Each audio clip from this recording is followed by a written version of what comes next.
Hello. आप सबको मेरी बहुत बहुत नमस्ते। आज हम छठा चैप्टर आत्म संयम योग शुरू कर रहे हैं। इसका पहला पार्ट। इसके अंदर 47 श्लोक हैं। पहले 32 कृष्ण के हैं, फिर 2 अर्जुन के हैं, फिर 2 कृष्ण के हैं, फिर 3 अर्जुन के हैं और फिर 8 जो है कृष्ण के हैं। ये चैप्टर एक विशेष चैप्टर है और मेरा ख्याल है सबसे विशेष है। योग योगी के बारे में ये खास तौर से बताता है।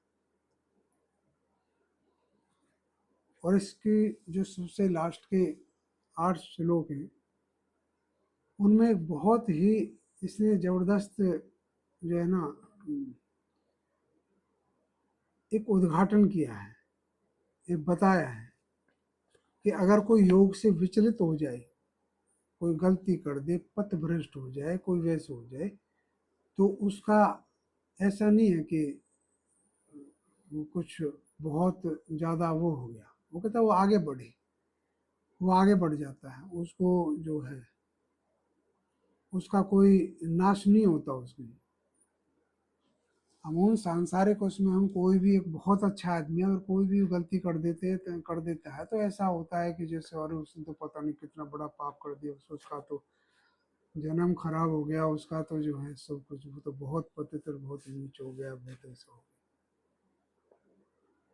श्री कृष्ण कहते हैं कि वो आगे भी जो है वो अच्छे अच्छे कुलों में जन्म लेता है, पर वहां से फिर वो आगे जो है अपना साधना करता है। साधना करता हुआ जन्म जन्मों के बाद वो जो है उच्च स्थिति को प्राप्त करता है।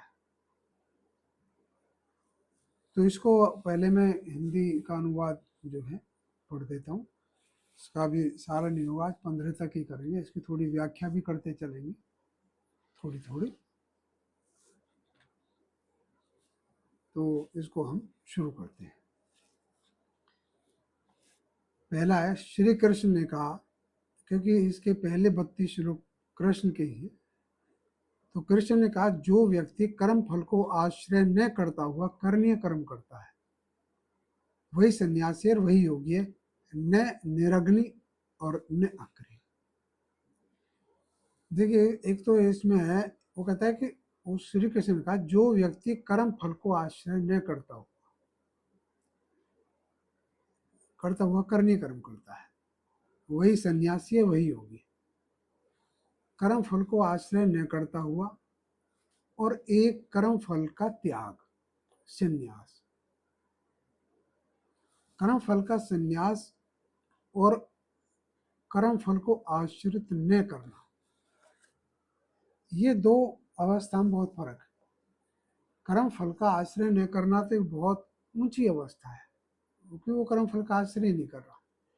एक ये है कि कर्म फल का त्याग। इसको हम इस तरह से समझ सकते हैं कि एक व्यक्ति कोई भी कर्म करता है, मान लीजिए कोई फल लगाता है भलाई के लिए, वो कहेगा ठीक है मैं नहीं खाऊंगा, पर और खाएंगे इसको। वो कहीं काम करता है और जो है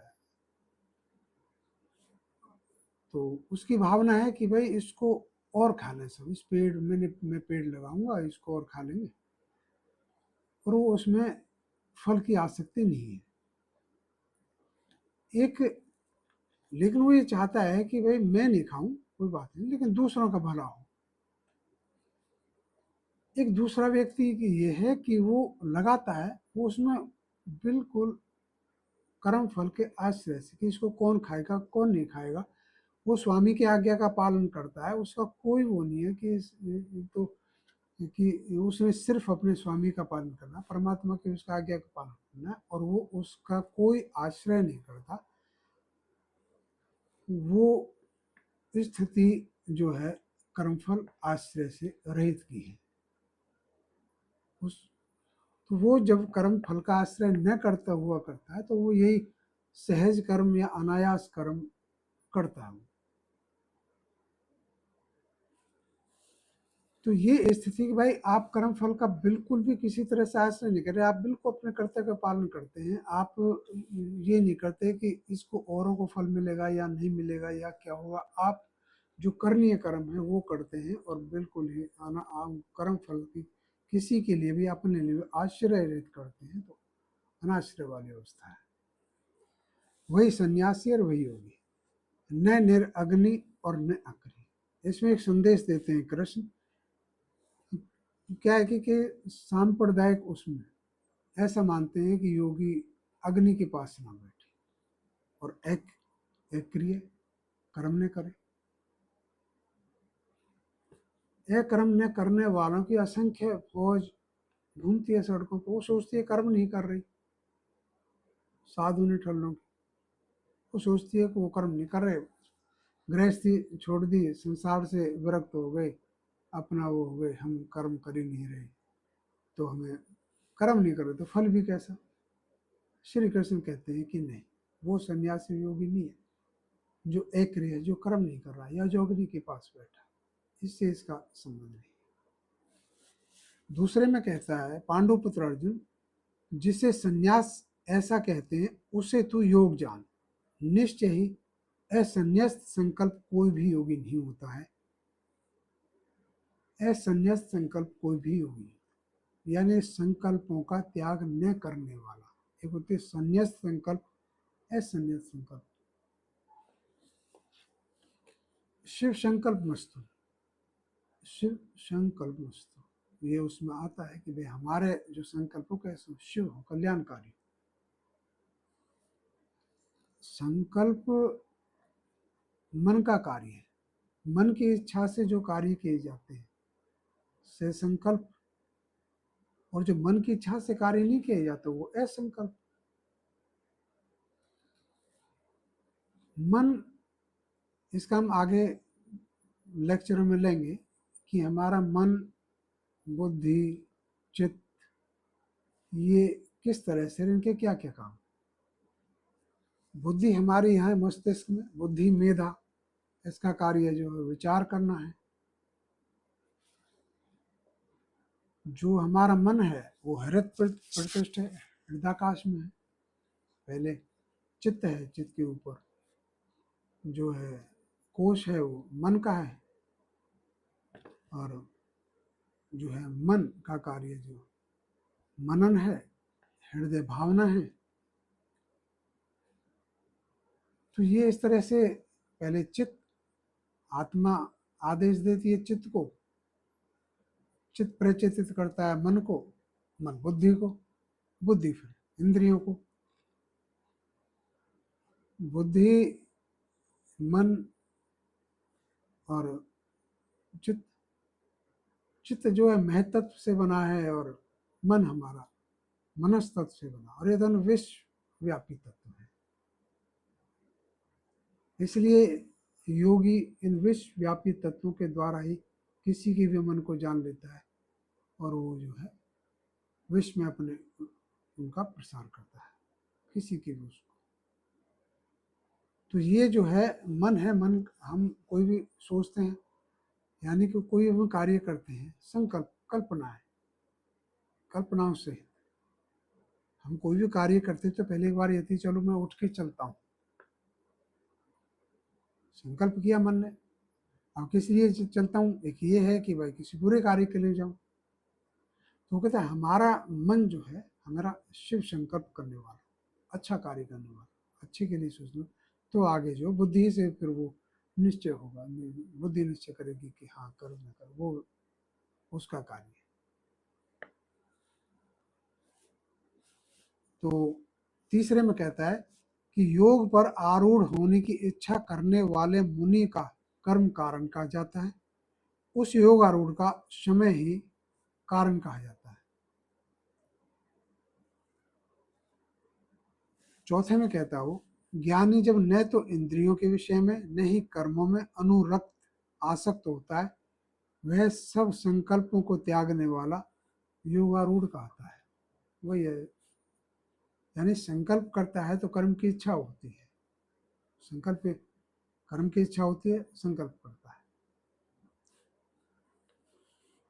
ज्ञानी उद्धारे आत्मा से आत्मा को, नहीं आत्मा को नीचे गिराए, क्योंकि आत्मा ही आत्मा का बंधु है, आत्मा ही आत्मा का शत्रु है। देखिए बंधु, बंधु जो बंधन से बंधा हुआ है, किसके बंधन से? प्रेम के बंधन से, स्नेह के बंधन से, स्वार्थ के बंधन से।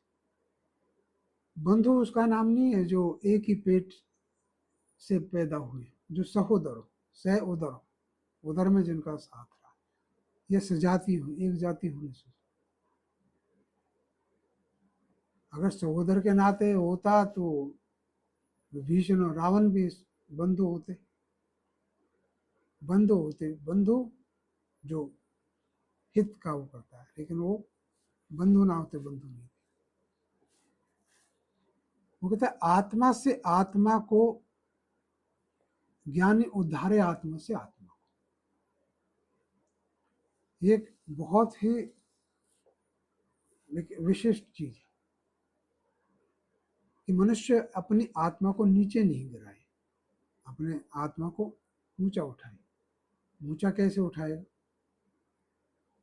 अपनी बुद्धि को अच्छी तरह प्रबुद्ध रखे, चिंतन अच्छा रखे, चेतना उसकी हमेशा बढ़िया उससे परिचित रहे, प्रज्ञावान हो,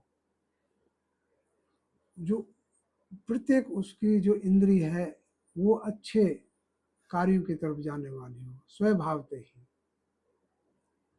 हमारा आंखों में दोष है, हम बुरा देखना चाहते हैं, अश्लील देखना चाहते हैं, हम हमारे कानों में हम वैसी बकवास सुनना चाहते हैं, हम जो सूंघना चाहते हैं सूंघते हैं, वो भी बेकार है। हम काम क्रोध मद लोभ मोह में हर समय जो है बुरा बुरा सोचते हैं, कभी अच्छा नहीं करते, तुम अपने ही शत्रु। हमारा आत्मा अपना ही शत्रु है। तो हमें हर वक्त ये कोशिश करनी चाहिए, हमारे जितने भी शरीर के अंग हैं, जितनी सारी चीजें, ये हमारे शुभ हों, शुभ कार्य में रत हों, तभी हम हमारा आत्मा हमारा उद्धार करेगा। और वही बंधु है, तभी हम अपने बंधु हैं जब अपने सबसे अच्छा कार्य करते हैं। बंधु है आत्मा आत्मा का, जिसके द्वारा आत्मा से उसका आत्मा जित विजित है, किंतु अनात्मा का आत्मा ही शत्रुता में बढ़ती, शत्रुता, ये वही चीज है। साथ में कहता है शीत उष्ण सुख दुख और मार मान में जितात्मा प्रशांत का परमात्मा परमात्मा समाहित रहता है। यहाँ पे एक वो कहिए परमात्मा, यानी कि वो आत्मा जो परमोच्च स्थिति को प्राप्त है, परमोच्च स्थिति को प्राप्त, जो शुद्ध है, बुद्ध है, मुक्त है, पवित्र है, ज्योतिर्मय है, ज्ञान में है, प्रज्ञावान है, मेधावी है, वो जो आत्मा है परमोच्च स्थिति को, जो ब्रह्मस्थ है, ब्रह्म स्थित है, वो शीत उष्ण सुख और दुख और मान अपमान में जितात्मा, आत्मा को आत्मजित प्रशांत का परमात्मा परमोच्च स्थिति को प्राप्त आत्मा समाहित रहता है, ईश्वर समाहित रहता है। यहाँ पर सुख दुख सर्दी गर्मी ये तो एक शारीरिक अवस्था है। यहाँ इनसे इसका मतलब नहीं है कि शरीर से संबंध का नहीं है इसका, क्योंकि योगी हो या भोगी हो, सर्दी गर्मी बरसात सारी चीजें सुख दुख ये सारे सबको लगते हैं। ये उस उत्तेजित अनुजित तेजित वातावरण से जो संसार में उसके चारों तरफ चल रहा होता है, चाहे संसार में चारों तरफ कुछ भी हो रहा हो, कुछ भी उथल पुथल हो रही हो, कुछ भी जो है घट रहा हो, उसका आत्मा व्यवधान से रहित होता है, इन सबसे बहुत ऊपर स्थित होता है परमात्मा में। चाहे मान अपमानों से कोई फर्क नहीं पड़ता, क्या मान क्या। आठवें कहता है ज्ञान विज्ञान तृप्त आत्मा निर्विकारस्थ विजित इंद्रिय, सम मिट्टी पत्थर स्वर्ण योगी युक्त, ऐसा कहा जाता है। युक्त जो देह के विषय विकारों से ऊपर है, एक जो आत्म समाहित है, दो तीसरा जो ब्रह्मस्थ है वो युक्त कहा जाएगा। ब्रह्मस्थ आत्म अवस्थित, पहले तो जब आदमी योग अभ्यास करता है तो जो उसकी पहली स्थिति होती है वो उसकी आत्म स्थिति, उसके आत्मा के स्वरूप में अवस्थिति होती है। वो कहते हैं, योग दर्शन कहते तदा दृष्टु स्वरूप अवस्थान, तब दृष्टा की आत्मा के स्वरूप में अवस्थान होती है। इसमें एक है ज्ञान विज्ञान तृप्त आत्मा। जो ज्ञान विज्ञान से तृप्त आत्मा हो जाती है तो निर्विकार अपने आप हो जाता है, जो विजित इंद्रिय अपने आप हो जाती है। इस ज्ञान विज्ञान को थोड़ा हम समझ लेते हैं। देखिए, आत्म अवस्थिति और ब्रह्म अवस्थिति, ये है ज्ञान, परमात्मा में समाहिति, ये ज्ञान के विषय। और विज्ञान है साधना द्वारा त्रिगुणातीत होना। ये प्रकृति से संबंध रखता है और वो आत्मा परमात्मा से ज्ञान हमारा।